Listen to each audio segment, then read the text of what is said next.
ان دونوں نے کہا اے ہمارے رب، ہم نے اپنی جانوں پر ظلم کیا، اور اگر تو نے ہمیں نہ بخشا اور ہم پر رحم نہ کیا تو یقیناً ہم ضرور خسارہ پانے والوں میں سے ہو جائیں گے۔ یہ دعا ہمارے والدین آدم اور حوا علیہم السلام نے مانگی جب انہوں نے بھول کر جنت کے اس درخت میں سے کھا لیا جس سے اللہ تعالیٰ نے ان کو منع کیا تھا۔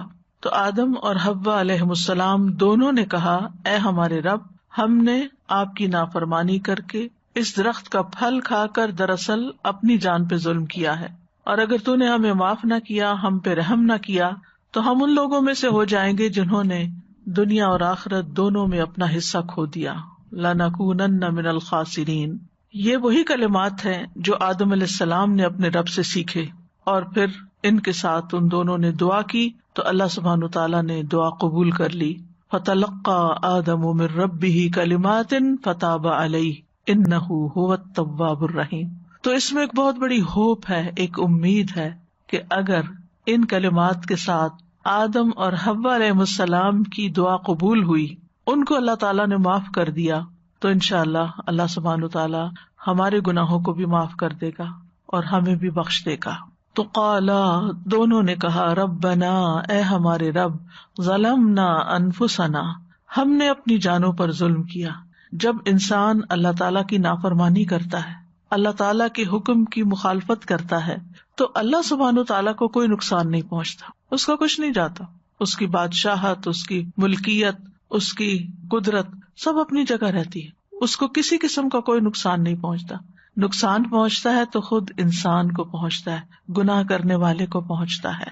لہذا جب انسان اللہ سبحانہ تعالیٰ کی کوئی بات نہیں مانتا یا اللہ کے حکم کی نافرمانی کر کے مخالفت کرتا ہے تو دراصل اپنی جان پر ظلم کرتا ہے۔ ظلم کا مطلب ہوتا ہے کسی چیز کو اس کے خاص مقام پر جو اس کے لیے وہاں نہ رکھنا، خواہ کمی یا زیادتی کر کے یا اس کے صحیح وقت یا اصلی جگہ سے اس کو ہٹا دینا، یہ ظلم ہوتا ہے۔ تو ایک ظلم انسان اللہ تعالیٰ کے ساتھ کرتا ہے جس کو شرک کہا جاتا ہے، کہ عبودیت یا عبادت کا حق صرف اللہ کا ہے، جب وہ اللہ سے لے کر کسی اور کو دے دیتا ہے، کسی اور کی عبادت میں لگ جاتا ہے، کسی اور کی پوجا پاٹ میں لگ جاتا ہے، تو اللہ کا حق مارتا ہے، یہ بھی ظلم ہے۔ دوسری قسم کا ظلم وہ ہے جو انسان دوسرے انسان پہ کرتا ہے جب اس کو اس کا حق نہیں دیتا۔ پھر اسی طرح تیسری قسم کا ظلم وہ ہے جو انسان خود اپنی ہی جان پہ کرتا ہے، جیسے قرآن مجید میں آتا ہے فَمِنْهُمْ ظَالِمٌ لِنَفْسِهِ، تو ان میں سے کچھ وہ ہیں جو اپنے آپ پر ظلم کرتے ہیں۔ تو انسان جب بھی گناہ کرتا ہے، چاہے وہ اللہ کے حقوق میں سے کسی حق کو نہ دینا ہو، اور سب سے بڑا حق تو اس کو اپنا معبود ماننا ہے، صرف اسی کی عبادت کرنا ہے، یا بندوں کا حق جب نہیں دیتا، یا پھر اپنی خواہشات کے پیچھے چلتا ہے اور کوئی غلط کام کر بیٹھتا ہے، تو یہ ساری ہی ظلم کی قسمیں ہیں، اور اس میں انسان پر لازم ہو جاتا ہے کہ انسان غلطی کے بارے میں سوچے، اس کا اعتراف کرے، اس کو مان لے، اور پھر اللہ تعالیٰ سے بخشش کی دعا کرے۔ اسی طرح ہم دیکھتے ہیں کہ اللہ تعالیٰ نے کچھ حدود قائم کی ہیں، تلک حدود اللہ قرآن میں آتا ہے، یہ اللہ کی حد ہے، فلا تعتدوها، ان کو کراس نہیں کرو، ان سے آگے نہیں بڑھو۔ تو کسی بھی حد سے تجاوز کرنا یہ بھی ظلم کہلاتا ہے۔ اسی طرح کبیرہ گناہ ہو یا صغیرہ، سب ظلم میں شامل ہوتے ہیں۔ اور جب انسان ظلم کر بیٹھتا ہے، یعنی دوسرے لفظوں میں گناہ کر بیٹھتا ہے، تو پھر اس کے نقصانات کا سلسلہ شروع ہو جاتا ہے۔ قرآن مجید میں اللہ تعالیٰ فرماتے ہیں واللہ لا یہدی القوم الظالمین، اللہ ظالم لوگوں کو ہدایت نہیں دیتا، یعنی وہ اللہ کی ہدایت سے محروم ہو جاتے ہیں، وہ اللہ کی محبت سے محروم ہو جاتے ہیں۔ واللہ لا یحب الظالمین، وہ کامیابی سے محروم ہو جاتے ہیں۔ انہ لا یفلح الظالمون، یقیناً ظالم فلاح نہیں پا سکتے۔ ظالموں سے اللہ کا کوئی وعدہ نہیں کہ وہ انہیں بخشے گا یا نہیں۔ لا ینال عہد الظالمین۔ تو ظلم جو ہے، یا دوسرے لفظوں میں گناہ جو ہے، یہ دراصل انسان کو خود ہی نقصان دیتا ہے۔ اس لیے جتنا جلد ہو انسان اپنے آپ کو اللہ سے توبہ کر کے اصلاح کی طرف لے جائے۔ اسی دعا میں آ گیا تھا وَإِن لَّمْ تَغْفِرْ لَنَا وَتَرْحَمْنَا، اگر تو نے ہمیں بخشا نہیں اور ہم پہ رحم نہیں فرمایا، لَنَكُونَنَّ مِنَ الْخَاسِرِينَ، یعنی اگر تو نے ہمارے پچھلے گناہ معاف نہ کیے اور تو نے ہماری اس توبہ کو قبول کر کے ہم پہ رحم نہ فرمایا، ہماری اس تکلیف کو دور نہ کیا، یعنی مغفرت یعنی ہمارے گناہ کو معاف کر کے ہماری اس گلٹ اور جو اندر ایک تکلیف ہوتی ہے اس کو دور نہ کیا، اور رحمت کا مطلب ہے ہم پر خیر و برکت نازل نہ کی تو ہم خسارے میں پڑ جائیں گے. یہاں آپ دیکھیں مغفرت پہلے اور رحمت بعد میں. رحمت اس پہ آتی ہے جس کی بخشش ہو جائے. تو خاسرین وہ ہوتے ہیں جو دنیا میں بھی طرح طرح کے نقصان اٹھاتے ہیں اور آخرت میں بھی. لیکن اللہ تعالیٰ نے جب آدم علیہ السلام کی توبہ قبول کر لی تو اللہ تعالیٰ نے ان کو پھر چن لیا. ثم اجتباہ ربہ فتاب علیہ وہدی، پھر اس کے رب نے اسے چن لیا، اس پر مہربان ہوا اور اس کی رہنمائی کی. تو اس سے یہ پتہ چلتا ہے کہ گناہ اندھیرے ہیں، ظلم اندھیرا ہے، اور اس اندھیرے میں انسان کو پھر سیدھی راہ نہیں ملتی. انسان کو یہ پتہ نہیں چلتا کہ اس کو کس طرف جانا چاہیے، کیونکہ وہ گناہ کی آندھیوں میں گم ہو جاتا ہے. تو اس لیے پھر انسان ایسے کام نہیں کر پاتا کہ جو اس کی کامیابی کا ذریعہ بنے. تو اس آیت سے یہ پتہ چلتا ہے کہ گناہ کا اعتراف اور استغفار کرنا توبہ کی شرائط میں شامل ہے. یعنی پہلے آپ اقرار کریں کہ ہاں آپ نے غلطی کی ہے. پھر یہ کہ گناہوں کی نحوست بھی ہوتی ہے. گناہ ہی ابلیس کو اللہ کی رحمت سے دور کرنے کا سبب بنا اور آدم علیہ السلام کو جنت سے نکالنے کا سبب بنا. عام طور پر گناہوں کی تقسیم کی جاتی کبیرہ اور صغیرہ، لیکن ہیں دونوں ہی اللہ کی نافرمانی کے کام. کوئی چھوٹا ہے کوئی بڑا ہے. چھوٹے گناہ بھی قابل مواخذہ ہوتے ہیں اور چھوٹے گناہ مل کے جمع ہو کے بہت بڑے بھی بن جاتے ہیں. پھر اس آیت سے یہ بھی پتہ چلتا ہے کہ اللہ سچے لوگوں کی توبہ قبول کرتا ہے، جو توبہ کرنے میں جلدی کرتے ہیں اور اپنی غلطی کا اعتراف کر لیتے ہیں. جیسے ہم دیکھتے ہیں یونس علیہ السلام جب مچھلی کے پیٹ میں گئے تو انہوں نے یہ نہیں کہا کہ میں تو ایک نبی تھا اور میں تو اتنے نیک کام کر رہا تھا، پھر میرے ساتھ یہ کیوں ہو گیا. عام طور پر اگر ہم میں سے کسی پر کوئی مشکل آئے تو ہم اپنی صرف نیکیاں یاد کرتے ہیں کہ میں تو اتنی نمازیں بھی پڑھتا تھا، نفل بھی پڑھتا تھا، صدقہ خیرات بھی کرتا تھا، یہ بھی پھر میرے ساتھ ایسا کیوں ہوا، اور ہم اپنی غلطیاں بھول جاتے ہیں. جبکہ اللہ کے نبی یونس علیہ السلام کا اسوہ حسنہ ہمیں کیا بتاتا ہے کہ وہاں پہنچ کر انہوں نے اپنی سابقہ نیکیوں کو یاد نہیں کیا بلکہ اپنی غلطی کا اعتراف کیا کہ غلطی تو میری اپنی ہے، جس کی وجہ سے میں یہاں پہنچا ہوں، جس کی وجہ سے میرے ساتھ یہ ہوا ہے. اور یہ بھی اللہ تعالیٰ کی بہت بڑی رحمت ہوتی ہے کہ کسی انسان کو یہ توفیق مل جائے مصیبت آنے کے بعد کہ وہ اپنی غلطیوں، اپنے گناہوں کو یاد کر لے اور پھر ان پر توبہ کرے اور ان پہ معافی مانگے. اور بعض اوقات تو امتحان بھی اللہ کی محبت کا نتیجہ ہوتا ہے. یعنی اللہ سبحانہ تعالیٰ بندے کو طرح طرح سے ہدایت دیتا ہے کہ وہ سیدھے راستے پہ آئے، لیکن وہ آگے دیتا نہیں. پھر اللہ تعالیٰ اس کو کسی نہ کسی طرح آزماتا ہے کہ شاید اب یہ پلٹ ہے، شاید اب یہ میری طرف رجوع کر لے. ایک مشکل میں نہیں کرتا، دوسری ڈال دیتا ہے، دوسری سے نکلتے تیسری میں ڈال دیتا ہے تاکہ یہ اللہ کی طرف پلٹے. تو کچھ لوگ تو سنبھل جاتے ہیں، پلٹ آتے ہیں، اور کچھ لوگ اور زیادہ بگڑ جاتے ہیں. ہم نے کیا ہی کیا ہے، دوسروں کو بلیم کرتے رہتے ہیں کہ ان کی وجہ سے یہ ہوا میرے ساتھ. میں تو لوگوں کو سمجھا رہا تھا، قوم ہی نہیں مان رہی تھی، اس لیے میں نکل آیا. وہ جسٹیفائی کرتے تو کر لیتے، لیکن اس کا فائدہ کیا ہوتا؟ وہ تو اللہ تعالیٰ کو قبول نہیں تھی، کیونکہ اللہ کا حکم نہیں آیا تھا کہ آپ اس بستی کو چھوڑیں. لہٰذا انہوں نے کیا کیا؟ لا الہ الا انت سبحانک، اللہ تو پاک ہے، تیری کوئی غلطی نہیں، تو ہر عیب سے پاک ہے، غلطی تو میری تھی. انی کنت من الظالمین، میں نے غلط کیا تھا تو مجھے معاف کر دے. تو اللہ سبحانہ تعالیٰ نے ان کی دعا قبول کر لی. اس آیت سے بھی یہ بات پتہ چلتی ہے کہ آدم اور حوا نے بھی اعتراف کیا، اور اس آیت سے بھی یہ بات پتہ چلتی ہے. اور اسی طرح اور پیغمبروں کی دعاؤں میں بھی آتا ہے. تو اللہ کے نیک بندے وہ ہوتے ہیں جو اپنی نیکیوں سے زیادہ اپنے گناہوں کی طرف نظر رکھتے ہیں، اور نیکیوں کا پرچار کرنے کی بجائے اور ان کے اوپر تکبر کرنے کی بجائے وہ اپنے گناہوں کے بارے میں سوچ کے پشیمان ہوتے ہیں اور اللہ سبحانہ تعالیٰ کی طرف رجوع کرتے ہیں. اور توبہ اور استغفار کرنا بذات خود ایک بہت بڑی نیکی ہے، اور کسی کو اس کی توفیق ہو جانا اللہ تعالیٰ کی بہت بڑی رحمت ہے کہ کوئی ریئلائز کر لے اور اس کو توفیق مل جائے اور پھر وہ اللہ کا بن جائے. آپ دیکھیں کہ ابلیس نے اللہ کی نافرمانی جان بوجھ کے کی، لیکن جب اس سے باز پرس ہوئی کہ تم نے ایسا کیوں کیا تو اس نے اعتراف کی بجائے تکبر کیا اور اکڑ بیٹھا. آدم علیہ السلام سے بھول ہوئی تھی، جان کے نہیں انہوں نے کیا، بھول گئے تھے، لیکن جب انہیں پتا چلا کہ اللہ تعالیٰ ناراض ہے تو انہوں نے اپنی غلطی کا اعتراف کر لیا. ابلیس نے اپنی غلطی اور اپنی گمراہی اور نافرمانی کی ذمہ داری اللہ پہ ڈال دی. آدم علیہ السلام نے وہ ذمہ داری قبول کر لی کہ آئی واز رانگ. نتیجہ کیا نکلا؟ ابلیس ہمیشہ کے لیے ملعون قرار پایا، جبکہ آدم علیہ السلام چن لیے گئے، بارگاہ الہی میں مقرب ہو گئے، نبوت عطا ہوئی. تو ابلیس کو اس کی خود پسندی نے تباہ کیا اور آدم علیہ السلام کو ان کے اعتراف گناہ نے کامیاب کر دیا، کیونکہ اس نے کہا تھا نا انا خیر منہ، اور انہوں نے کہا تھا کہ ربنا ظلمنا انفسنا. تو ہم میں سے ہر وہ شخص جو توبہ کر کے اپنے گناہوں کا اعتراف کرتا ہے وہ دراصل آدم علیہ السلام کی مشابہت اختیار کرتا ہے، اور جو اپنے گناہ پہ اڑا رہتا ہے اور تقدیر کا بہانہ بنا لیتا ہے تو وہ ابلیس کی مشابہت اختیار کرتا ہے. تو آدم علیہ السلام کو ان کی کسی فضیلت نے فائدہ نہیں دیا تھا کہ اللہ نے ان کو اپنے ہاتھ سے بنایا. ہم تو یہ کہتے ہیں ہم تو سید ہیں اور ہم تو بڑے چنے ہوئے لوگ ہیں، تو بڑے نیک لوگ ہیں، ہمارا تو گھرانہ بڑا اونچا ہے، ہم تو کئی قسم کی اپنی خوبیاں یاد کر لیتے ہیں اور اس پہ اڑے رہتے ہیں کہ ہم سے کہاں غلطی ہو سکتی ہے، ہم تو اتنے پڑھے لکھے، ہم تو اتنا نیکیاں کا کام کرتے ہیں. لیکن آدم علیہ السلام نے ایسی کسی چیز کو اپنے لیے عذر نہیں بنایا کہ اللہ نے مجھے تو اپنے ہاتھ سے پیدا کیا تھا اور فرشتوں سے سجدہ کروایا تھا اور پھر جنت میں بسایا تھا. حالانکہ کتنی نعمتیں ان کو ملی تھی اور از یونیک، وہ خوبیاں کسی اور کو نہیں ملی. لیکن اس کے باوجود جب بھول ہوئی تو فوراً مان گئے.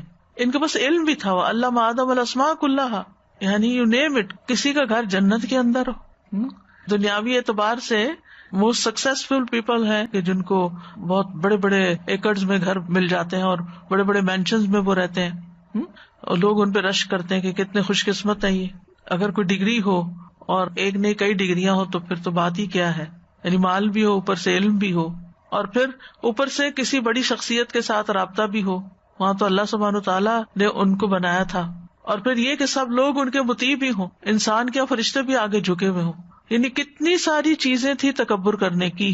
اگر وہ کرنا چاہتے تو ان ساری چیزوں کو کریڈٹ دے کے اپنے آپ کو بہت بڑی چیز سمجھتے اور اللہ کے آگے جھکنے کو اپنی انا کے خلاف سمجھتے. لیکن انہوں نے اس میں سے کسی چیز کو بھی نہیں سمجھا کہ اس کی وجہ سے میری کوئی بڑائی ہے، بلکہ کیا کہا، ربنا ظلمنا انفسنا وَإِن لَّمْ تَغْفِرْ لَنَا وَتَرْحَمْنَا لَنَكُونَنَّ مِنَ الْخَاسِرِينَ. اللہ اگر تو راضی نہیں نا تو یہ جنت اور یہ فرشتوں کا سجدہ اور یہ علم اور یہ سب کچھ میرے کام نہیں آنے والا، یہ فائدہ نہیں دے گا. یہی حال بندہ مومن کا دنیا میں ہوتا ہے. نہ وہ اپنے مال پہ فخر کرتا ہے، نہ وہ اپنی ڈگریوں پہ اور اپنے علم پہ فخر کرتا ہے، اور نہ ہی وہ اپنے کسی عہدے اور منصب پہ کہ میں اتنے لوگوں کو کنٹرول کرتا ہوں، اتنے لوگ میرے انڈر کام کرتے ہیں. یہ بھی لوگوں کے لیے ایک بڑی فخر کی بات ہوتی ہے نا. لوگ بعض اوقات اپنا تعارف کراتے ہیں نا کہ میری یہ کمپنی ہے اور اتنے لوگ میرے پاس کام کرتے ہیں، تو ایک فخر کی بات ہو جاتی ہے نا. تو وہ تو فرشتے ان کے آگے جھکے تھے، وہ کہہ سکتے تھے میں تو وہ ہوں جس کے آگے فرشتے جھک چکے ہیں، لیکن نہیں. یہی انسان کی انسانیت ہے، یہی اصل میں اللہ کے ساتھ فرما برداری اور اللہ تعالیٰ کے ساتھ ایک تعلق ہے کہ انسان سب کچھ ہوتے ہوئے بھی اللہ کے آگے جھکنے والا ہو اور اپنی غلطیوں کو دیکھنے والا ہو، اپنی غلطیوں کا اعتراف کرنے والا ہو کہ میں کچھ نہیں ہوں. اور یہ بھی آپ دیکھیے کہ دنیا میں ہمیں کتنی بھی عزت اور کتنا بھی شرف مل چکا ہو، لیکن اگر اللہ راضی نہیں اور اللہ کی نافرمانیاں کر کے گئے تو کوئی ٹھکانہ نہیں، کسی نے کام نہیں آنا، کوئی فائدہ نہیں دے گا. پھر لا ملجا ولا منجا منک الا الیک، تجھ سے بھاگ کے تو نہ کوئی ٹھکانہ ہے اور نہ کوئی پناہ گاہ مگر تیری طرف، پناہ تیرے ہی پاس ہے. تو انہوں نے رب کی تعظیم بجا لاتے ہوئے ادب کے ساتھ معاملہ کیا، اور یہی ہم سب پر لازم ہے کہ رب کی تعظیم کریں. اور یہ جو ہم اس عشرے میں ہر وقت اللہ اکبر اللہ اکبر اللہ اکبر پکار رہے ہیں، اس کا مقصد یہی. مجھے تو اس دفعہ اس کا مطلب بھی کچھ اور طرح سمجھ آیا کہ اللہ سبحانہ تعالیٰ ان 10 دنوں میں ہمیں پوری طرح ٹریننگ دے رہے ہیں. یعنی میں غور کر رہی تھی کہ کیوں آخر سب سے افضل کام ان دنوں میں تکبیر پڑھنا ہے، صدقہ خیرات کو، روزے کو، نماز کو، باقی چیزوں کو، یعنی وہ بھی اپنی جگہ نیکیاں ہیں، افضل ہیں، لیکن سب سے افضل کام تکبیرات پڑھنا ہے. تو جب ہم شعور کے ساتھ اللہ کو بڑا مان لیتے ہیں تو پھر آپ دیکھیے 10 دن ہم پکارتے رہے اللہ سب سے بڑا، اللہ سب سے بڑا، اللہ سب سے بڑا. تو پھر کیسے ہو سکتا ہے ہم اللہ کا حکم نہ مانیں؟ پھر کیسے ہو سکتا ہے ہم اللہ تعالیٰ کا ادب نہ کریں؟ پھر کیسے ہو سکتا ہے ہم اللہ کے آگے نہ جھکیں؟ پھر کیسے ہو سکتا ہے کہ خالصتاً اللہ ہی کی رضا کے لیے کوئی کام نہ کریں؟ کیونکہ ہمیں بڑوں کے سامنے بڑا بننے کی اور ان کی نظروں میں بڑا بننے کی خواہش ہوتی ہے نا، کہ کوئی بڑا ہمیں اکنالج کرے. آپ دیکھیں چھوٹے چھوٹے بچے بھی ہوتے ہیں نا، تو جب کوئی ان سے بات کرتے پہلے اپنے ماں باپ کو دیکھتے ہیں نا کہ وہ راضی ہیں کہ میں اس سے بات کروں یا میں یہ کام کر لوں. تو اسی طرح جو انسانوں کا غلام ہوتا ہے وہ صرف انسانوں کی طرف دیکھتا ہے، میرے ماں باپ خوش ہیں میں یہ کام کر لوں، کوئی نہیں دیکھتا اللہ خوش ہے یا نہیں. عام طور پہ لوگ صرف اپنے سے اوپر جو بڑا ہے اس کو دیکھ لیں گے. استاد خوش ہے، پیر خوش ہے، بزرگ میرا خوش ہے، فلاں خوش ہے، اگر وہ خوش ہے تو بس ٹھیک ہے، یہی میری جنت ہے. اور بعض اوقات لوگ اپنے ماں باپ کو خوش کرنے کے لیے اپنی بیوی پہ ظلم ڈھا رہے ہوتے ہیں. وہ کہتے ہیں یہی ہماری جنت ہے ماں باپ، یہ اگر ہم سے خوش ہے ہماری مرضی جس کے چاہے حقوق مار لیں.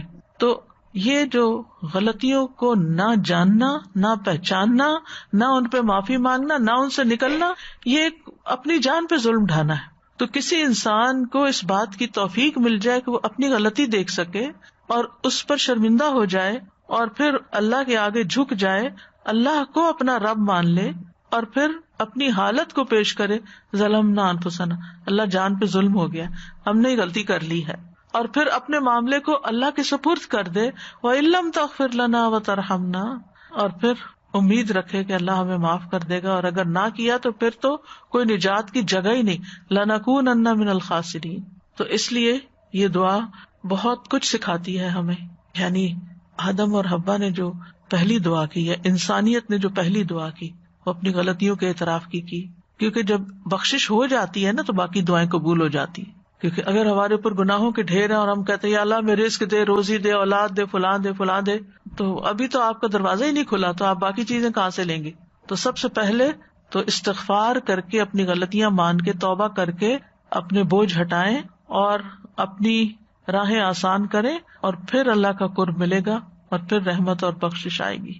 اے میرے رب، بلا شبہ میں نے اپنے آپ پر ظلم کیا، لہٰذا مجھے معاف فرما دے.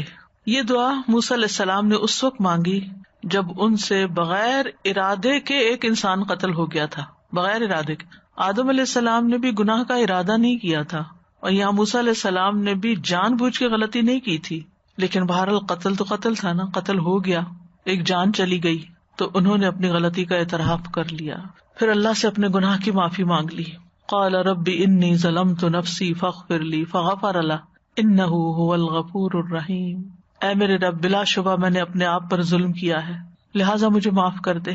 چنانچہ اللہ نے اسے معاف کر دیا، بلا شبہ وہ بڑا بخشنے والا، رحم کرنے والا ہے. فغفر له انہ هو الغفور الرحیم. اس سے یہ پتہ چلتا ہے کہ انسان ہے، چاہے نبی بن جائے، کوئی ولی ہو، بزرگ ہو، کوئی دین میں، نیکیوں میں، عبادت میں بہت آگے نکلا ہوا انسان ہو.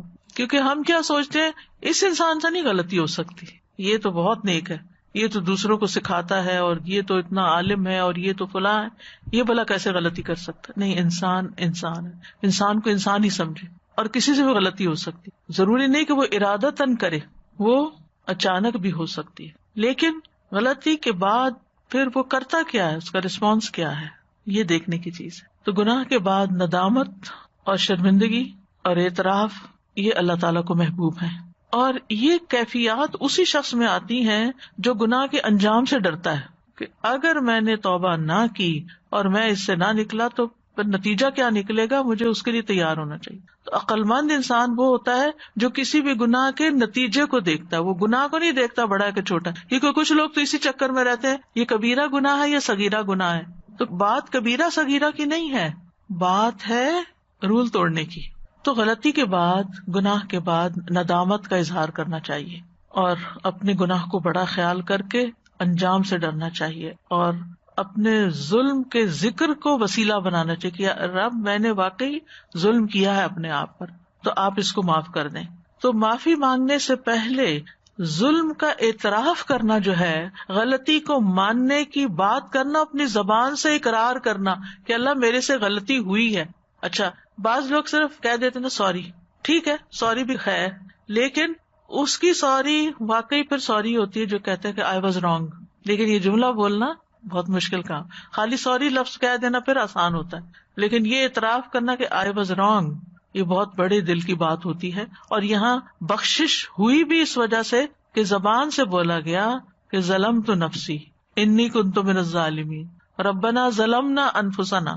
اور پھر یہ کہ گناہ ہونے کے فوراً بعد توبہ کرنا، اس کو ڈیلے نہیں کرنا، پرولونگ نہیں کرنا. کیوں؟ اس لیے کہ گناہوں کے اپنے نقصان ہوتے ہیں. بہت سی چیزیں ایسی ہوتی ہیں نا کہ اگر آپ ان کا بر وقت علاج نہ کریں، مثلا کچھ بیماریاں ایسی ہوتی ہیں آپ ان کا بر وقت علاج نہ کریں تو بڑھ جاتی، مثلا کینسر. اگر آپ علاج نہیں کریں تو وہ گریڈ 1 سے 2 میں، 2 سے 3، 3 سے 4 میں جائے گا اور ہلاکت کا سبب بنے گا. تو اس کو جتنا جلدی پکڑ لیا جائے اور جتنا جلدی اس کا علاج ہو جائے اتنا ہی اچھا ہے.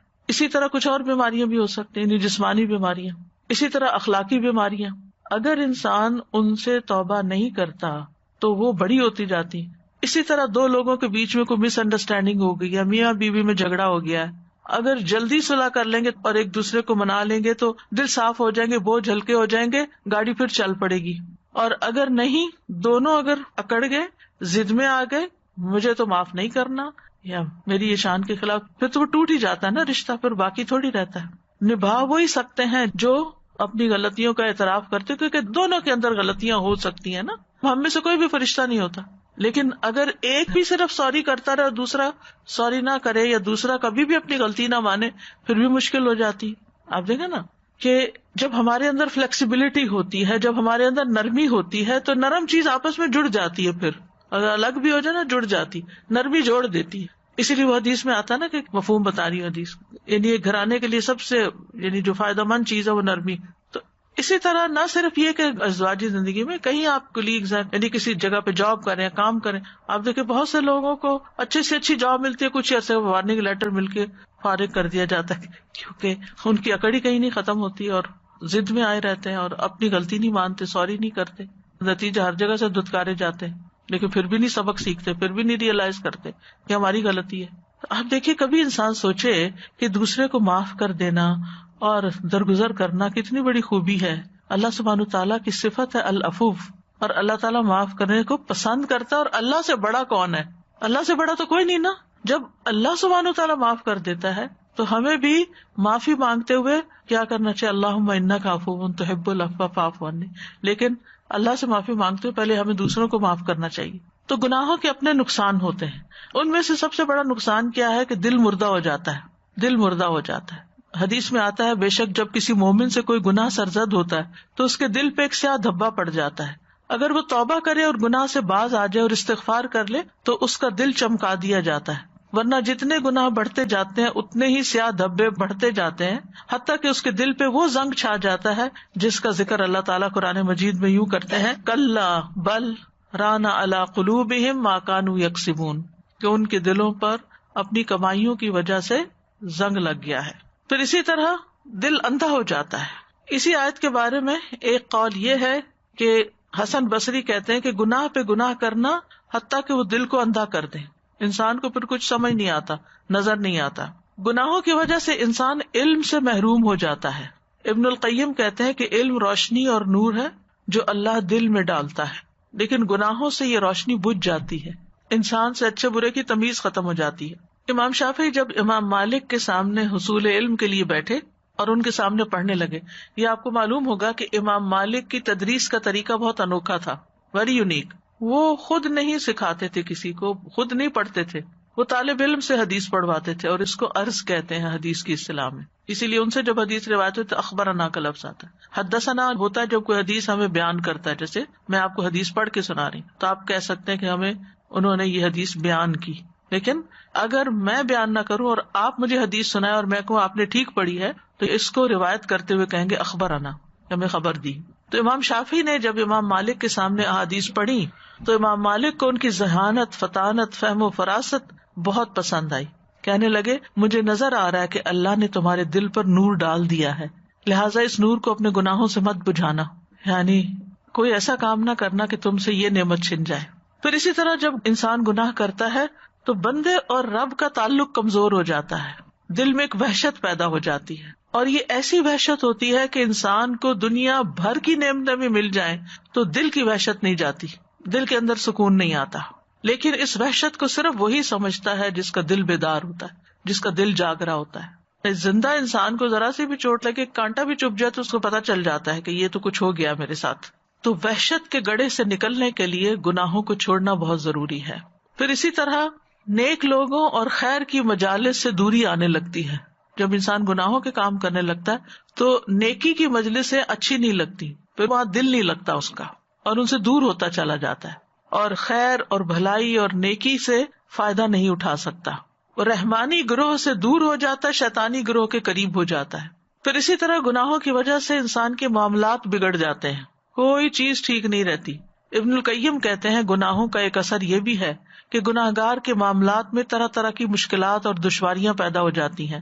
جس کا وہ عزم اور ارادہ کرتا ہے اسے اس کا دروازہ بند نظر آتا ہے اور وہ اسے سخت دشوار پاتا ہے. یعنی جس کام میں بھی ہاتھ ڈالتا ہے رکاوٹیں ہی رکاوٹیں ہوتی ہیں. اور آپ نے کئی بار لوگوں کو یہ شکایت کرتے ہوئے سنا ہوگا کہ میں جس بھی کام میں ہاتھ ڈالتا ہوں آگے کوئی نہ کوئی رکاوٹ آ جاتی ہے. اچھا، وہاں بھی آپ دیکھیں کہ عمومی طور پر لوگ اپنی غلطی کو نہیں سوچتے کہ ہم نے تو نہیں کسی کے کام میں رکاوٹ ڈالی، ہم نے تو نہیں کسی کی لگ پلنگ کی ہوئی، ہم نے تو نہیں کسی اور کا گھر توڑا ہوا.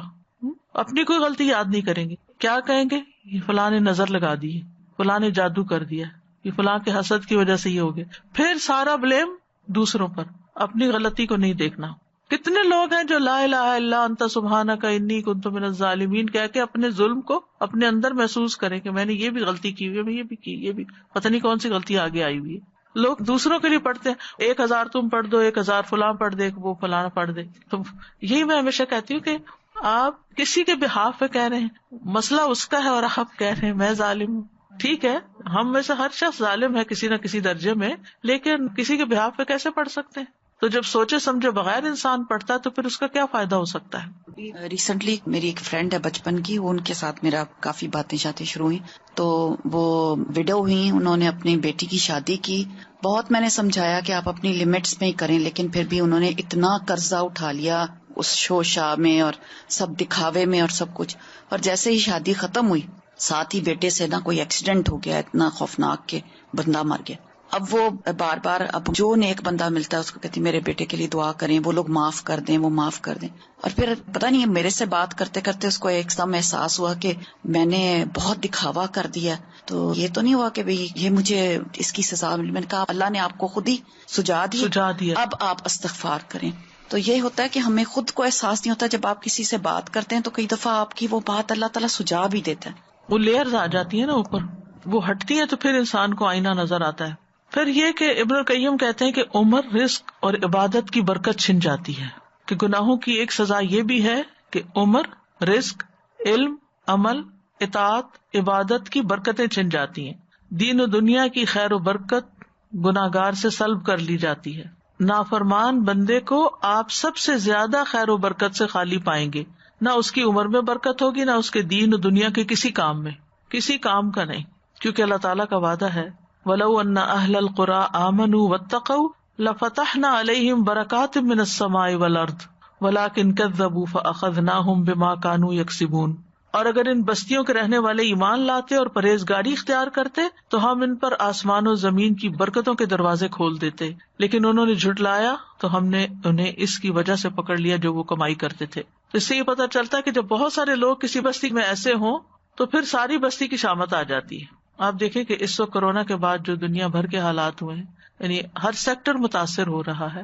سب ان مشکلات کی، اکنامک کرائسس کی، پتہ نہیں کون کون سی فلاسفیاں بیان کر کے کہاں کہاں کے ریزنز بتا رہے ہیں، لیکن کوئی یہ نہیں کہتا کہ ہماری بھی کوئی غلطیاں ہیں، یا ہم نے جو اسراف اتنا شروع کر دیا ہے، جو ریسورسز کو اتنا ضائع کرنا شروع کر دیا ہے، اور جو غلط جگہ پر اسپینڈنگ شروع کر دی ہے جہاں نہیں کرنی چاہیے، اور اس کے علاوہ بھی اللہ کی نافرمانیوں کے بے شمار کام شروع کر دیے. ان میں سے کسی چیز کی اصلاح تو کریں. کہیں تو ہم اپنی غلطیوں کو دیکھیں کہ ہم نے کہاں غلطی کی ہے کہ جس کی وجہ سے یہ ساری صورت ہے. زمین بھی وہی، آسمان بھی وہی، پھر کیوں قلت ہو رہی ہے؟ کہیں تو غلطی ہے نا. اس طرف کوئی جاتا ہی نہیں، سوچتا ہی نہیں، ایک دوسرے کو بلیم کرتے رہتے ہیں. فلاں کرپٹ ہے، فلاں چور ہے، فلاں ایسا ہے، فلاں ویسا ہے. ہم اگر ساری زندگی یہی کرتے رہے کہ دوسروں کی غلطیوں کو ہی اچھالتے رہے اور اپنی کسی غلطی کو نہ دیکھا اور اپنی اصلاح نہ کی، تو کبھی بھی حالات نہیں بدل سکتے ہمارے ہاتھوں. اللہ تعالیٰ فرماتے ہیں وَأَن لَوِ اسْتَقَامُوا عَلَى الطَّرِيقَةِ لَأَسْقَيْنَاهُم مَّاءً غَدَقًا. اور اگر یہ لوگ سیدھے رستے پر قائم رہتے تو ہم انہیں ضرور بہت وافر پانی پلاتے. پانی سے مراد دنیا کی نعمتیں اور ساری رونقیں، ہم ان کو نعمتیں عطا کرتے. پھر کیونکہ گناہوں کے ارتکاب سے بندے کی روزی بھی کم ہو جاتی ہے، رزق روزی کم ہو جاتی ہے، عمر بھی کم ہو جاتی ہے. ابن القیم کہتے ہیں کہ گناہوں کی ایک تاثیر یہ ہے کہ گناہ عمر کو تباہ کر دیتے ہیں. عمر کی ساری برکتیں بندے سے چھن جاتی ہیں. یعنی جس طرح نیکی عمر کو بڑھاتی ہے، اسی طرح فسق و فجور کم کرتا ہے. اس کا کیا مطلب ہے؟ یعنی یہ بھی ہو سکتا ہے جیسے رسول اللہ صلی اللہ علیہ وسلم نے فرمایا عمر میں اضافہ صرف نیکی ہی کرتی. یعنی آپ نیکی کرو اپنی ذات میں یا کسی انسان کے ساتھ بھلا کرو تو اس سے عمر میں برکت ہو جائے گی. یعنی چاہے آپ 50 سال جیئیں، 60-70 سال جیئیں، لیکن اس میں آپ بہت اچھے اچھے کام کر جائیں گے. یعنی آپ اپنی آخرت کی اچھی تیاری کر جائیں گے. برکت کا مطلب ہوتا ہے چھوٹی چیز میں بڑا فائدہ ہو. پھر اسی طرح ذلت اور صغار مسلط ہو جاتی ہے. سلمان تمیمی کہتے ہیں کہ ایک آدمی تنہائی میں اللہ کی نافرمانی کرتا ہے، اکیلے وہ گناہ کرتا ہے، جب وہ صبح کرتا ہے تو اس پر نافرمانی کی ذلت چھائی ہوئی ہوتی ہے. حسن بصری کہا کرتے تھے اگرچہ گھوڑے ان کو شاہانہ چال سے لے جا رہے ہوں اور خچر ان کو بگا رہے ہوں، نافرمانی کی ذلت ان کی گردنوں سے چپکی رہتی ہے.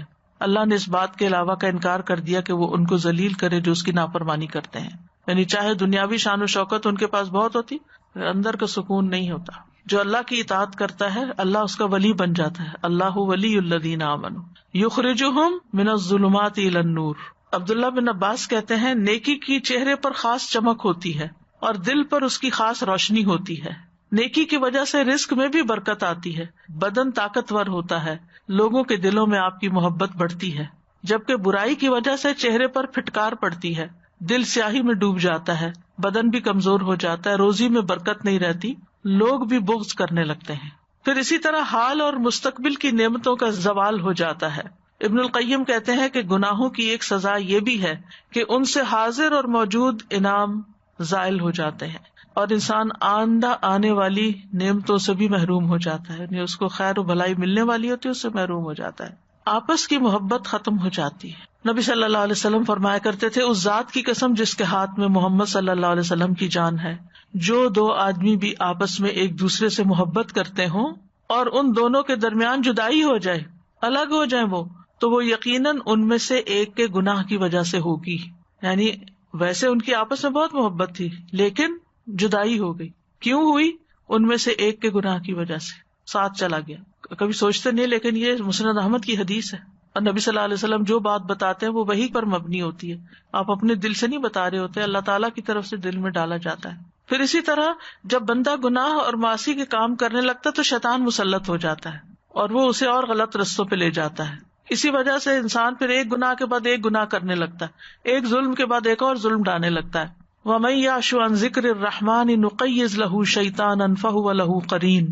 جو شخص رحمان کے ذکر سے آنکھیں بند کر لیتا ہے ہم اس پر ایک شیطان مسلط کر دیتے ہیں جو اس کا ساتھی بن جاتا ہے. بعض گناہوں پر لعنت کی گئی ہے جیسے سود کا کھانا اور کھلانا. پھر اسی طرح گودنے والی اور گدوانے والی اور جو ٹیٹوز بناتے ہیں. پھر انسان نیکیوں سے محروم کر دیا جاتا ہے، یعنی نیکی کرنے کے مواقع نہیں ملتے اس کو اور نیکیوں کے دروازے بند ہوتے جاتے ہیں. گناہ کی وجہ سے بعض اوقات انسان ایسی نیکی سے محروم ہو جاتا ہے جو نیکی دنیا و مافیا سے بہتر تھی، وہ اپرچونٹی چلی گئی. جو بزنس کرتے ہیں ان کو معلوم ہے کہ بعض بزنس ایسے ہوتے ہیں کہ آپ اس میں ہاتھ ڈال دیں تو آپ کہیں سے کہیں پہنچ جاتے ہیں. ایک ہی ڈیل کافی ہو جاتی ہے آپ کو بہت اونچا لے جانے کے لیے، اور اگر وہ ڈیل ہاتھ سے چلی جائے، موقع چلا جائے، کوئی اور آگے آ جائے تو انسان ساری زندگی ریگریٹ کرتا رہتا ہے، کاش میرے پاس ہوتی وہ چیز تو میں آج کہاں سے کہاں ہوتا. آپ بعض اوقات کو سودا کر رہے ہوتے ہیں تو چھوٹی موٹی بات کی وجہ بن جاتی ہے، آپ پیچھے ہٹ جاتے ہیں اور بعد میں آپ کو احساس ہوتا ہے کہ آپ نے غلط کیا. تو ایسے ہی نیکیوں کے بھی مواقع ہوتے ہیں، خاص طور پر ان 10 دنوں میں. یہ 10 دن پورے سال سے افضل ہے اور ان میں سب سے آسان کام اللہ کا ذکر ہے جو ہم ہر حال میں کر سکتے ہیں. لیکن پھر بھی میں نے دیکھا ہے کہ لوگ ادھر ادھر کی فضول باتیں کرنے سے باز نہیں آتے. کہیں 2 لوگ مل گئے، ادھر ادھر کی گپ شپ شروع ہو گئی، بیکار کی باتیں، بیکار کے تبصرے، بیکار کے مشورے جن کا کوئی فائدہ نہیں، بولے جا رہے، ذکر نہیں کرتے، نہ کرنے دیتے ہیں، نہ خود کرتے ہیں نہ کرنے دیتے ہیں. ظاہر ہے کہ جب آپ کے سر پہ کوئی آ کے کھڑا ہو جو فضول باتیں کرنے، آپ ذکر کر بھی رہے ہو تو ہر جملے میں بھولیں گے. احساس نہیں ہے نا زیاں کا، نقصان کا، کہ ہم کتنا بڑا نقصان کریں، ایک اپنا اور ایک دوسرے کو خلل ڈالنے کا. تو یہ ہم سب سوچے سب سے افضل عمل ان دنوں میں تکبیر پڑھنے کا. ہم ایک دن میں کتنی پڑھ لیتے ہیں، کتنی دفعہ پڑھتے ہیں؟ آخر محروم کیوں ہے؟ کیوں نہیں یاد رہتا؟ کیوں نہیں زبان پہ چڑھتی؟ کیوں نہیں کر پاتے؟ کیا ہمیں یقین نہیں ہے کہ واقعی یہ سب سے افضل کام ہے؟ مانتے بھی ہیں ہاں ہے، پھر کرتے بھی نہیں ہے، پھر یہ کیسا یقین ہے؟ تو ضرور انسان کو سوچنا چاہیے کہ کیا چیز رکاوٹ بنی ہوئی ہے آخر میرے آگے. پھر بعض اوقات یہ ہوتا ہے کہ ایک گناہ کئی گناہوں میں ملوث کر دیتا ہے انسان. وہ ایک نہیں ہوتا، جیسے ایک جھوٹ بولتا ہے نا انسان، کئی اور بولنے پڑ جاتے ہیں اس کو. پھر توبہ کا ارادہ کمزور ہوتا ہے ایسے بندے کا، یعنی گناہوں کی کثرت کی وجہ سے. وہ کہتا ہے توبہ کس لیے کرنی ہے، میں تو اتنا گناہگار ہوں اور میرا نہیں خیال میں ان سے نکل سکتا ہوں اور یہ چھوڑنا سب کچھ مشکل ہے، لہذا توبہ بھی نہیں کرتا. اور جب توبہ نہیں کرتا تو گناہوں کے ساتھ جینا سیکھ جاتا ہے، گناہ کی نفرت بھی دل سے چلی جاتی ہے، وہ اس کی عادت سی بن جاتی ہے. اگر دل پہ بوجھ ہے تو بوجھ لیے پھر رہا ہے، اور پھر گناہوں کو حقیر سمجھنے لگتا ہے انسان.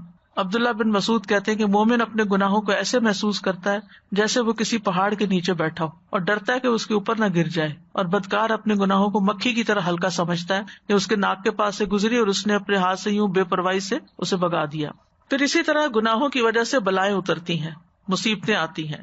وما اصابکم من مصیبت فبما کسبت ایدیکم ویعفو عن کثیر، اور تمہیں جو بھی مصیبت پہنچی تو وہ اس کی وجہ سے جو تمہارے ہاتھوں نے کمایا، اور وہ بہت سی چیزوں سے درگزر کر جاتا ہے. حضرت عمر نے جب حضرت عباس سے بارش کی دعا کرنے کے لیے کہا تو انہوں نے کہا، اے اللہ، بے شک مصیبتیں گناہوں کی وجہ سے نازل ہوتی ہیں اور انہیں صرف توبہ ہی ہٹا سکتی ہے. بعض گناہوں کی سزا دنیا میں ہی مل جاتی ہے انسان کو.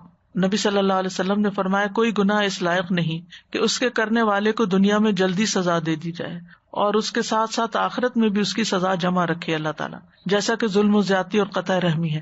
یعنی کسی پہ ظلم کرنا اور خون کے رشتوں کو کاٹنا، یہ ایسے گناہ ہیں کہ جن کی وجہ سے انسان پہ دنیا میں بھی مشکل آتی ہے. پھر جسمانی بیماریاں لگ جاتی ہیں. نبی صلی اللہ علیہ وسلم نے فرمایا، جب بھی کسی رگ یا آنکھ کو نقصان پہنچتا ہے تو وہ کسی نہ کسی گناہ کی وجہ سے ہوتا ہے، لیکن جو تکالیف اللہ تعالیٰ ویسے ہی ٹالتا رہتا ہے وہ کہیں زیادہ ہوتی ہیں.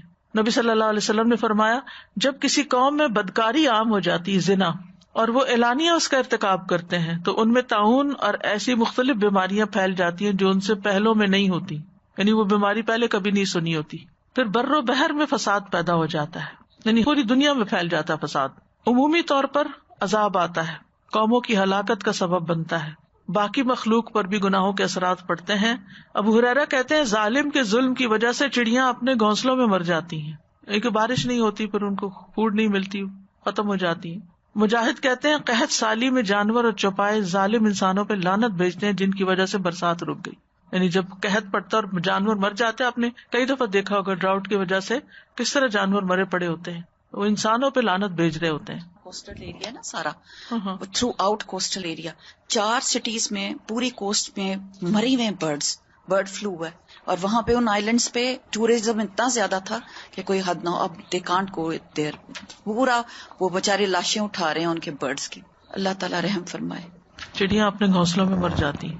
اکرمہ کہتے ہیں، زمین کے جانور، کیڑے مکوڑے، چھپکلیاں اور بچھو تک چلا اٹھتے ہیں کہ بنی آدم کے گناہوں کی وجہ سے ہم پر برسات رک گئی ہے. تو صرف گناہگار کو اس کے گناہوں کی سزا نہیں ملتی بلکہ بے گناہوں پر بھی وہ منتقل ہو جاتی ہے. اسی لیے امر بالمعروف اور نہی عن المنکر کرنا چاہیے کہ دوسروں کو روکنا چاہیے جو غلط کام کر رہا ہو. اور ایسے لوگ جب مرتے ہیں تو سب آرام پا جاتے ہیں. رسول اللہ صلی اللہ علیہ وسلم نے فرمایا، یعنی فاجر بندہ جو ہوتا ہے اس کے مرنے پر بندے، شہر، درخت، چوپائے سب آرام پاتے ہیں. اور اگر انسان توبہ کیے بغیر مرتا ہے تو قیامت کے دن انسان پر گناہوں کا بوجھ ہوگا. اور قیامت کے دن جب سورج صرف 1 میل کی مسافت کے برابر قریب آ جائے گا اور اس کی گرمی میں اتنا اضافہ ہو جائے گا کہ دماغ ہانڈیوں کی طرح ابلنے لگیں گے تو لوگ اپنے اپنے گناہوں کے اعتبار سے پسینے میں ڈوبے ہوئے ہوں گے. یعنی جتنے جس کے گناہ ہوں گے اتنا اس کا پسینہ ہوگا، کسی کا ٹخنوں تک، کسی کا پنڈلی تک، کسی کا جسم کے درمیان تک، کسی کے منہ میں پسینے کی لگام ہوگی. پھر اسی طرح بعض گناہ نیکیوں کو ضائع کر دیتے ہیں، جیسے حقوق العباد میں اگر کسی پہ ظلم ڈھایا تھا. اب سوال یہ پیدا ہوتا ہے کہ کرنا کیا چاہیے. گناہوں پر توبہ کرنی چاہیے، انشاءاللہ کل کا لیکچر اس سے متعلق ہوگا. اور اس کے ساتھ ساتھ استغفار کرنی چاہیے، اللہ سے بخشش مانگنی چاہیے کہ یا اللہ تو ہمیں بخش دے. استغفار کرنے سے بخشش مل جاتی ہے، اللہ تعالیٰ راضی ہو جاتے ہیں. ابو ہریرہ کہتے ہیں، رسول اللہ صلی اللہ علیہ وسلم نے فرمایا، ہمارا رب تبارک و تعالیٰ ہر رات کو اس وقت آسمان دنیا پہ آتا ہے جب رات کا آخری تہائی حصہ رہ جاتا ہے. وہ کہتا ہے، کوئی ہے جو مجھ سے دعا کرے تو میں اس کی دعا قبول کروں، کوئی ہے جو مجھ سے مانگے تو میں اسے دوں، کوئی ہے جو مجھ سے بخشش طلب کرے یعنی استغفار کرے تو میں اس کو بخش دوں. سورۃ النساء میں آتا ہے، وَمَن يَعْمَلْ سُوءًا أَوْ يَظْلِمْ نَفْسَهُ ثُمَّ يَسْتَغْفِرِ اللَّهَ يَجِدِ اللَّهَ غَفُورًا رَحِيمًا. اور جو شخص کوئی برا کام کر بیٹھے یا خود پہ ظلم کر لے پھر اللہ سے بخشش طلب کرے تو وہ اللہ کو بہت بخشنے والا، خوب رحم کرنے والا پائے گا. یعنی اللہ سبحانہ تعالیٰ اس کو معاف فرما دے گا. لہٰذا ہمیں استغفار کرتے رہنا چاہیے، کیونکہ اللہ کے سوا ہے کون جو بخش دے. فاستغفروا لذنوبہم ومن یغفر الذنوب الا اللہ. اللہ کے سوا کوئی گناہوں کو نہیں معاف کر سکتا، اور توبہ سے گناہ مٹ جاتے ہیں. جیسے التائب من الذنب کمن لا ذنب لہ، گویا اس نے کوئی گناہ کیا ہی نہیں. رسول اللہ صلی اللہ علیہ وسلم نے فرمایا، بائیں طرف والا فرشتہ 6 گھڑیاں مسلمان گناہگار بندے سے اپنا قلم اٹھائے رکھتا ہے. اگر وہ شرمندہ ہو اور توبہ کر لے تو قلم رکھ دیتا ہے, لکھتا ہی نہیں, ورنہ ایک گناہ لکھ دیتا ہے. 6 گھڑیاں, یہ نہیں پتا چلتا کہ گھنٹے ہیں یا منٹ ہیں یا جتنے, لیکن چلے منٹ بھی ہو تو یا گھنٹے ہو تو, یا منٹ ہوں گے یا گھنٹے ہوں گے. اور پیچھے جو میں نے ذکر کیا تھا کہ گناہوں سے دلوں پہ زنگ لگ جاتا ہے, تو اس کا علاج بھی استغفار ہے. استغفار سے دل چمک کر صاف ہو جاتے ہیں. پھر نیکیاں کرنا, نیکیاں برائیوں کو مٹا دیتی ہیں. زیادہ سے زیادہ خیر کے کام کرنا, اللہ تعالیٰ کی رحمت آتی ہے استغفار کرنے سے. لولا تستغفرون اللہ لعلکم ترحمون, تم اللہ سے بخشش کیوں نہیں مانگتے تاکہ تم پہ رحم کیا جائے. یعنی جب ہم چاہتے ہوں, کسی بھی مشکل میں گرفتار ہوں کہ اللہ تعالیٰ ہم پہ رحم فرمائے, تو استغفار کی کثرت کر دیں. وتوبوا الی اللہ جميعا ایھا المؤمنون لعلکم تفلحون. دنیا کی زندگی میں بھی اچھا سامان ملتا ہے. وان استغفروا ربکم ثم توبوا الیہ یمتعکم متاعا حسنا الی اجل مسمى وَيُؤْتِ كُلَّ ذِي فَضْلٍ فَضْلَهُ. سورۃ ہود میں آتا ہے, اور یہ کہ تم لوگ اپنے گناہ اپنے رب سے معاف کراؤ, پھر اس کی طرف متوجہ رہو, وہ تم کو ایک وقت مقرر تک اچھا سامان زندگی دے گا اور زیادہ عمل کرنے والے کو زیادہ ثواب دے گا. تو اس سے پتہ چلتا ہے کہ دنیا میں بھی سامان زندگی ملتا ہے اگر انسان استغفار کرتا رہتا ہے. سورۃ نوح میں آتا ہے, تو میں نے کہا اپنے رب سے معافی مانگ لو, یقیناً وہ ہمیشہ سے بہت معاف کرنے والا ہے, وہ تم پر بہت برستی ہوئی بارش اتارے گا اور مالوں اور بیٹوں کے ساتھ تمہاری مدد کرے گا, اور تمہیں باغات عطا کرے گا, اور تمہارے لیے نہریں جاری کر دے گا. یہ سارے استغفار کے فائدے ہیں. استغفار کرو گے تو معاف بھی کر دے گا, بارش بھیجے گا, مال اور بیٹے عطا کرے گا, باغات عطا کرے گا, نہریں جاری کر دے گا. یہی وہ چیزیں ہیں جن کی انسان خواہش کرتے ہیں, ان کی تمنا رکھتے ہیں. سورۃ ہود میں آتا ہے, پیغمبر نے کہا وَيَا قَوْمِ اسْتَغْفِرُوا رَبَّكُمْ ثُمَّ تُوبُوا إِلَيْهِ, اور اے میری قوم اپنے رب سے استغفار کرو پھر توبہ کرو. یرسل السماء علیکم مدرارا, وہ تم پر خوب بارشیں برسائے گا. ویزدکم قوۃ الی قوتکم, اور تمہیں تمہاری قوت کے ساتھ اور قوت دے گا, تمہاری نفری بڑھا دے گا, تمہیں اسٹرانگ نیشن بنا دے گا. ولا تتولوا مجرمین, اور مجرم بنتے ہوئے منہ نہ موڑو. اسی طرح بیماریوں کا علاج بھی ہے. قتادہ کہتے ہیں یہ قرآن تمہیں تمہاری بیماری اور علاج بتاتا ہے. گناہ تمہاری بیماری ہے اور استغفار ان کا علاج ہے. پھر سینے کی گھٹن اور تنگی دور ہوتی ہے, دل کو تندرستی اور سلامتی ملتی ہے. اگر دل سے سچا استغفار نکلتا رہے تو اللہ تعالیٰ دل کی تندرستی اور سلامتی لوٹا دیتا ہے, کیونکہ گناہ کی وجہ سے انسان کے اوپر بوجھ آ جاتا ہے, بے چینی آ جاتی ہے. پھر جب انسان استغفار کرتا ہے تو دوبارہ اس کا دل خوش ہو جاتا ہے. ابن تیمیہ کہتے ہیں استغفار انسان کو ناپسندیدہ کاموں سے ہٹا کر پسندیدہ افعال کی طرف لے جاتا ہے, ناقص عمل کی بجائے کامل عمل پر لگا دیتا ہے, ادنا مقام سے اٹھا کر اعلیٰ اور اکمل مقام تک پہنچا دیتا ہے. یہ استغفار کے فائدے ہیں. اللہ کا عذاب نہیں آتا. وما کان اللہ لیعذبہم وانت فیہم وما کان اللہ معذبہم وہم یستغفرون, کہ جب تک لوگ استغفار کرتے رہیں گے اللہ ان کو عذاب نہیں دے گا. نبی صلی اللہ علیہ وسلم نے فرمایا, مسند احمد کی روایت ہے, کہ انسان جب تک اللہ عز و جل سے استغفار کرتا ہے اس وقت تک اللہ عز و جل کے عذاب سے محفوظ رہتا ہے. پھر اسی طرح نامہ اعمال جب انسان کو ملے گا تو وہ خوش ہو جائے گا. رسول اللہ صلی اللہ علیہ وسلم نے فرمایا, جو یہ بات پسند کرتا ہے کہ اس کا نامہ اعمال اسے خوش کر دے تو وہ کثرت سے استغفار کیا کرے, یعنی اس نامہ اعمال میں خوب خوب استغفار بھر دے. نبی صلی اللہ علیہ وسلم نے یہ بھی فرمایا, مبارک ہو اس کو جو اپنے نامہ اعمال میں کثرت سے استغفار پائے, اور پھر اللہ کی طرف توبہ کرنا جنتوں میں داخل کرنے کا سبب ہے. اب کرنے کے کام کیا ہیں کہ ہم سب انسان ہیں, خطا کار ہیں, ہم سے غلطیاں ہوتی ہیں, ہم جانے انجانے غلطیاں کر جاتے ہیں, ہم غلطیاں کر کے بھول جاتے ہیں. بعض اوقات غلطی کر کے ہمیں احساس بھی نہیں ہوتا کہ ہم نے غلط کیا جب تک کوئی یاد نہ کرائے. تو ایسے میں انسان سب سے زیادہ استغفار کا محتاج ہے. انسان کو استغفار کرتے رہنا چاہیے. رسول اللہ صلی اللہ علیہ وسلم نے فرمایا, میرے دل پر پردہ سا آ جاتا ہے, اسی وجہ سے میں ایک دن میں 100 بار اللہ سے استغفار کرتا ہوں. یہ اللہ کے رسول ہیں جو معصوم ہیں. ابن عمر کہتے ہیں آپ مجلس میں رب اغفر لی وتب علی انک انت التواب الرحیم 100 مرتبہ شمار کرتے تھے. پھر یہ ہے کہ انسان جب استغفار کرے تو پورے یقین کے ساتھ کرے کہ اللہ تعالیٰ معاف کرے گا. یہ نہیں سوچنے تھے پتہ نہیں مجھے تو معاف کرے گا یا نہیں کرے گا, نہیں, پورے یقین کے ساتھ پورے عزم سے دعا کرے. اللہ تعالیٰ کے اوپر کوئی چیز بڑی نہیں کہ وہ عطا نہ کر سکے, وہ سب کچھ دے سکتا ہے, معافی بھی دے سکتا ہے.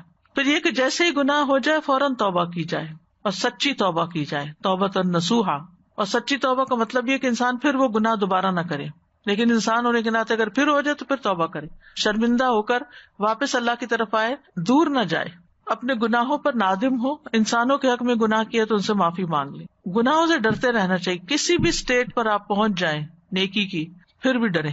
ابو ایوب کہتے ہیں ایک آدمی نیک عمل کرتا ہے اور اس عمل پر بھروسہ کرنے لگتا ہے، میں نے تو حج کر لیا، میں نے تو قرآن پڑھ لیا، میں نے تو صدقہ کر لیا، میں نے تو اتنے نوافل پڑھ لیے، تو انسان اپنی اس نیکی کو انف سمجھنے لگتا، بہت ہو گیا، بہت کچھ کر لیا، پھر چھوٹے چھوٹے گناہوں کا ارتکاب کرنے لگتا ہے۔ تو جب وہ قیامت کے دن اللہ سے ملاقات کرے گا تو اس کے گناہوں نے اس کو گھیر رکھا ہوگا، وہ چھوٹے چھوٹے چھوٹے چھوٹے چھوٹے چھوٹے وہ سارے اس کے ارد گرد ہوں گے۔ اور ایک آدمی برا عمل کرتا ہے پھر ہمیشہ اس سے ڈرتا ہے، یہاں تک کہ اللہ کو قیامت کے دن اس حال میں ملے گا کہ بے خوف ہوگا، یعنی جو ڈرتے ہوئے استغفار کرتے ہوئے زندگی بسر کرتا ہے وہ جب وہاں جائے گا تو ہر چیز صاف ہو چکی، خوش ہوگا۔ اور آخری چیز اور اہم ترین چیز یہ کہ اللہ تعالیٰ سے ہم دعا کرتے رہیں، اور سب سے پہلے یہی دعائیں، ربنا ظلمنا انفسنا وان لم تغفر لنا وترحمنا لنکونن من الخاسرین۔ پھر موسیٰ علیہ السلام کی دعا، رب انی ظلمت نفسی فاغفر لی۔ پھر ربنا اغفر لنا ذنوبنا واسرافنا فی امرنا وثبت اقدامنا وانصرنا علی القوم الکافرین۔ اے ہمارے رب ہمارے گناہ بھی معاف فرما، اور ہمارے کام میں اگر کوئی زیادتی ہو گئی ہے تو اسے بھی معاف کر دے، ہمیں ثابت قدم رکھ اور کفار کے مقابلے میں ہماری مدد فرما۔ یہاں اسراف کا لفظ آیا ہے، صرف ہر وہ کام جو انسان انجام دیتا اور حد سے بڑھ جاتا ہے، باؤنڈریز میں نہیں رہتا، یعنی حد سے تجاوز کرنا اسراف کہلاتا ہے۔ اعتدال پہ رہنا بڑا ضروری ہے، نہ انسان کم کرے نہ زیادہ کرے۔ تو جب ہم کہتے ہیں ربنا اغفر لنا، اللہ ہمارے گناہوں پہ پردہ ڈال دے، ان کو ڈھانپ دے، چھپا دے، اور ہمارے کبیرہ صغیرہ سب گناہوں کو معاف فرما دے۔ پھر ایک اور دعا ہے سورۃ الاعراف میں، انت